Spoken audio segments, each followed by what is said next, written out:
Oy, Yesha, kumusta? Bati ni Jerome sa kanyang kababatang si Yesha. Oy, Jerome, ikaw pala yan. Akala ko naman kung sino. Medyo kinakabahang saad ni Yesha. Teka nga lang, kinakabahan ka ba? Kasi mukhang kinakabahan ka base sa pananalita mo. Hindi ah. Sus, aminin mo na lang kasi Yesha. Huwag ka na magpanggap pa. Diyos ko naman, kahit kailan di ka pa rin nagbabago. Bakit ka ba kinakabahan? Hindi naman ako rapist ah. Ay nako, kahit kailan talaga manghuhula ka Jerome. Sino ba naman ang hindi kakabahan? Alam mo naman na hindi ka tao-tao itong tinatambayan ko. Tapos bigla ka nilang titigil din. At take note ha, naka-all black ka. Tapos naka-helmet ka pa. So, ibig mo ba sabihin na baka ma-hold up ka? Parang gano'n na nga. Halos lahat naman ng mga hold upper hindi na bumabase sa yaman. Kaya okay na ako. Akala ko kasi kung sino, ikaw lang pala. Sus, grabe ka naman talagang makapag-advance kung mag-isip. Dapat lang na-advance kung mag-isip sa panahon ngayon. Dahil marami na yung mga krimen na nagaganap. Baka di ka aware sa mga bagay-bagay na nangyari sa lipunan natin. No? Wow, malaki-laki na talaga yung pinagbago mo, Yesha ha. Hindi ka naman ganyan dati. Jerome, lahat ng tao nagbabago. Pero nakadepende pa rin kung ano yung pagbabagong gagawin nila. Para ba sa kabutihan o sa kasamaan. Sa bagay, may punto ka dyan. Pero teka nga, di ba sabi mo kanina na marami yung mga krimen na nagaganap sa lipunan? Bakit ka naman nakatambay dito? Alam mo naman na marami palang mga masasamang loob. Nandito ako kasi madali ako makakasakay ng jeep. Jeep? Bakit? Diyos ko, ikaw pala yung palagi kong nakikita tuwing dumadaan ako dito. Dadaan? Oo, kasi nagtatrabaho din ako ngayon eh. Sa katunayan nga, sa tuwing ruta ko, dito rin ako dumaraan kasi mas malapit. Ikaw ba? Hindi mo pa sinasagot yung tanong ko kanina kung kumusta ka na. Oo nga pala, nagtatrabaho na rin ako sa ngayon. At gaya sa'yo, dito rin ako naghihintay ng mga jeep. Saan ka pala nagtatrabaho ngayon, Yesha? Sa Jollibee lang. Aba, manager ka na yata ah. Kasi naman, yung pormahan at ganda mo, pang manager talaga. Huy! Huwag ka nga mabola dyan, Jerome. At isa pa, hindi ako manager. Isa lang akong crew doon. Kasi alam mo naman, hindi ako nakapag-college. Ang mahalaga, may trabaho. At may sahod para sa pang-araw-araw na gastusin. Kung sa bagay, pero sumama ka na lang sa akin. Madadaanan ko rin naman yung Jollibee eh. Sigurado ka ba? Ano nga pala yung trabaho mo? Isa akong assistant ng manager dyan sa may malaking kumpanya. At alam mo ba, napakabait ng aming boss. Kaya kung ako sa'yo, mag-apply ka na lang dun sa amin. Baka mas malaki pa yung sahod kaysa dyan sa Jollibee. Ang tanong, matatanggap ba ako? Alam mo, pakiramdam ko matatanggap ka naman. Kasi alam mo ba, yung boss namin, maraming mga ginagawang test ng mga empleyado maliban sa akin. May naging manager nga agad sa kumpanya namin sa pamamagitan ng kabutihang loob ng tao na nakita raw ng boss namin. And I'm sure, Yesha, pasok na pasok ka. Sus, Jerome, wag na. Ang mahalaga, may trabaho na ako. At baka suswertein din ako pag nagkataon, di ba? Sa bagay, hindi pa siguro panahon para sa swerte mo. Oo nga, mabuting magantay na lang kaysa hindi. Halika na, sumakay ka na. Anong oras na? Baka malate ka pa at makuhanan pa yung sahod mo. Suhestyon ni Jerome. Eto na nga, sasakay na Jerome. Huwag mong bilisan yung takbo ha, kasi natatakot ako eh. Baka may mangyaring masama sa atin, alam mo naman, maraming na-aksidente ngayon. Huwag kang mag-alala, Yesha. Safe na safe ka kapag akong nag-drive. Natatawang saad ni Jerome at agad nang pinatakbo ang kanyang motor. Hay nako Jerome, hindi na ako sasakay sa'yo. Nanginig na saad ni Yesha matapos siyang bumaba sa motor ni Jerome. Ha? Bakit naman? Diyos ko naman, 10 minutes lang, nandito na tayo. Alam mo ba, Jerome, na halos mapatay na ako sa sobrang bilis? Grabe ka naman, Yesha. Huwag ka na nga magreklamo dyan. Nung mahalaga, maaga kang dumating. O, di ba hindi ka na late? Kaysa nag-jeep ka na, malilate ka, tapos haggard ka pa. Ewan ko sa'yo, Jerome. King of all reasons ka talaga. Sus, at least safe ka. O sige na, salamat. Umalis ka na nga. Pagtataboy ni Yesha, at agad namang napatawan na lamang si Jerome at umalis na. Loko-loko talaga tong tao. Hay nako, hindi na talaga ako sasakay pa ulit dyan. Saad ni Yesha. O, sino naman ang kausap mo, Yesha? Tanong ni Marjorie. Ay, ano ba yan? Nakakagulat ka naman, Marjorie. Huwag mo akong ginugulat. Galing pa lang ako sa nervyos, sinugulat mo na naman ako. Aba, malay ko bang ninenervyos ka dyan? At isa pa, first time yata na maaga ka ngayon. Wow, bigyan ng palakpak. Saad ni Marjorie at pumalakpak pa. Ay nako Marjorie, sige, kantsaw pa. Hindi kita tutulungan na maglinis dito. Aba, Yesha, baka nakakalimutan mo. Crew ka din, kaya kailangan mo ring maglinis. Excuse me, crew ako, pero mamaya pa yung in ko, kaya hindi mo ako mapipilit.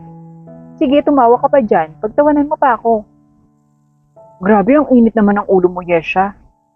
Sige na nga, please, tulungan mo na lang ako. Mabait at maganda ka naman, di ba? Sols ng bola pa. Alam mo, Marjorie, tutulungan kita, pero wag na wag mo na akong kulitin pa, ha? At isa pa, wag na wag mo na akong bulahin dahil di mo na ako mabobola. Paalala ni Yesha. Yay! Salamat talaga, Yesha. Sana maging maaga ka palaging papasok. Ngayon lang to, kaya maging masaya ka. Bukas, wala na to, malilate na naman ako. Oo na, ikaw na nga lang sa labas at ako na lang dito sa loob. Natatawang sagot na lamang ni Marjorie. Okay, sagot naman ni Yesha at agad nang lumabas. At paglabas niya, ay gulat na gulat siya na may makitang isang pulub na mukhang natutulog dito. Manong, tawag niya dito na siyang naging dahilan upang magising dito. Ay naku, pasensya na iha at nakatulog po pala ako dito. Malumanay yung saad ng pulub at sinubukang makatayo, ngunit parang matutumba ito. Naku Manong, wala pa po yata kayong lakas. Dito na lang muna po kayo. Huwag kayong aalis dahil kailangan niyo munang kumain. Naku iha, huwag na. Aalis na rin naman ako. Manong, huwag muna po kayong umalis. Baka matumba na naman po kayo sa daan. Kailangan niyo pong kumain muna. Nang sa gayon, may lakas po kayo at hindi matumba. Sigurado po ako na hindi pa kayo kumakain. Pero iha, wala na pong pero Manong. Dito na lang po kayo ha. Kukuha lang po muna ako ng makakain. Saad ni Yesha sa isang pulubi at agad nang pumasok sa Jollibee upang kunin ang kanyang baon. Oh, saan mo dadalhin yung baon mo? Nagtatakang tanong ni Marjorie. Basta, huwag ka na nga magtanong Marjorie. Napaka-chismosa mo talaga. Aba, hindi ako chismosa ha. Kakain ka na ba? Ang aga-aga naman. Hindi ako yung kakain, Marjorie. Yung pulubi sa labas oh, kawawa naman. Ano? May pulubi pa sa labas? Naku, Yesha, patay tayo dyan. Kailangan mapaalis mo yan ha, habang hindi pa nag-aalas 8. Ang overacting mo naman, Marjorie. Pakakainin ko nga muna, saka siya aalis. Kasi kawawa naman. Ang tanda na nga, wala pang kain. Hoy, Yesha, kapag binigay mo yung pagkain mo, anong kakainin mo mamaya, aber? Huwag mo kong alalahanin, Marjorie. Marami ako mahanap na paraan dyan. Kaya, huwag ka nang kumontra sa akin. Ewan ko na lang sa'yo. Dapat, sa di lahat ng pagkakataon, ipapairal natin yung kabutihang loob, Yesha. Sa tingin mo ba, may babalik na tulong yung pulubi na yan sa'yo? Kailangan ba talaga may kapalit kapag tumulong, Marjorie? Aba, oo naman. Alam mo, sa panahon ngayon, napakahirap. Kaya kailangan mong galingan yung mga nagiging desisyon mo. Grabe naman yan. Kaya pala maraming nagugutom na tao dahil sa ugaling meron ka, Marjorie. Magbago ka na. Nang sa ganon, mabigyan ka ng blessing. Talaga ba, Blessing? Eh di ikaw nga, halos araw tumutulong sa mga nangangailangan eh. Hanggang ngayon wala namang blessings na natatanggap. Ay naku Marjorie, huwag kang magmadali. Dahil nararamdaman ko na may malaking blessings ako matatanggap. O, sige na, mawalang galang na. Kailangan ko ng pakainin si Manong. Mataray na sa adliya siya at agad nang lumabas at pinakain ng pulubi. Iha, maraming salamat sa pagkain ha. Pero anong kakainin mo? Manong, huwag niyo akong alalahanin. Okay lang po ako. Yung mahalaga, nakakain na kayo. Nakakain nga ako, Iha.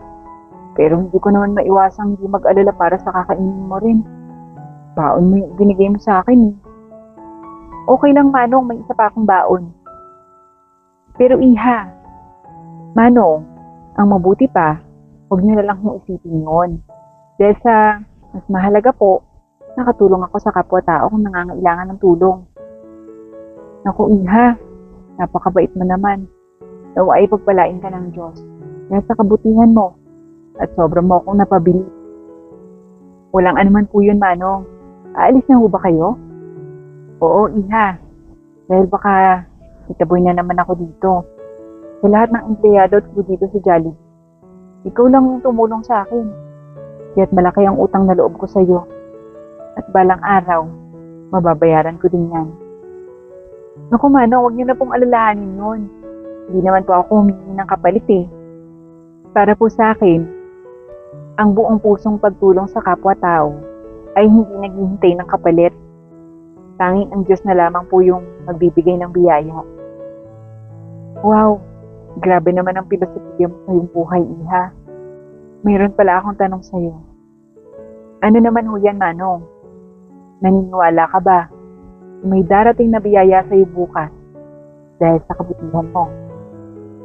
Oo naman po, Manong.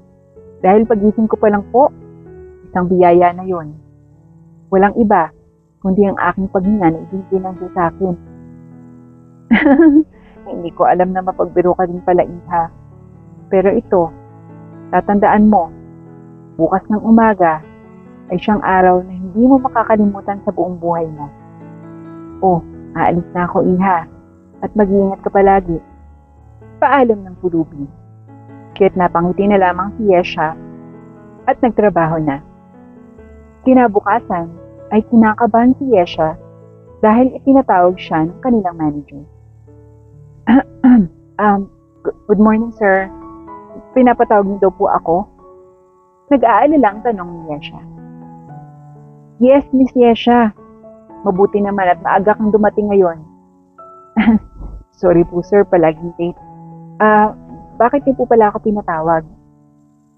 Well, pinatawag kita dahil tatanggalin na kita dito bilang isang crew. You are fired, Miss Yesha. Ano? Sir, maawa naman ho kayo.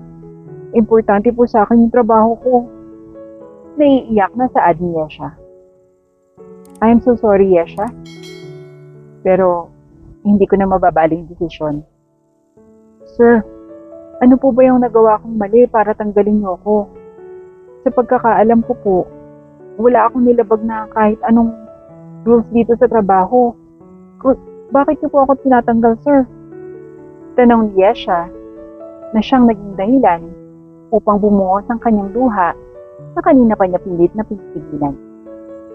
You are fired dahil sa aking kumpanya ka na magtatrabaho. Sad na isang boses na siyang naging dahilan upang mapalingon si Yesha. Po, doon ka na sa kumpanya ko magtatrabaho, Yesha. Dahil sa kabutihang puso na meron ka. Hindi ba, sabi ko naman sa'yo, ngayong araw, ang araw na hindi mo makakalimutan. Saad ng lalaki, kaya't bumilog ang mga mata ni Yesha. Ikaw? Ikaw yung pulubi? Yes, Iha. Ako yun. Nag-social experiment ako para maghanap ng taong karapat-dapat sa trabaho at ikaw ang napili ko. Ang kaninang malungkot na mga mata ni Yesha ay napalitan ng tuwa at hindi niya napigilan ang sarili na yakapin ang matandang negosyante. Nagpakilala na rin ito sa kanya.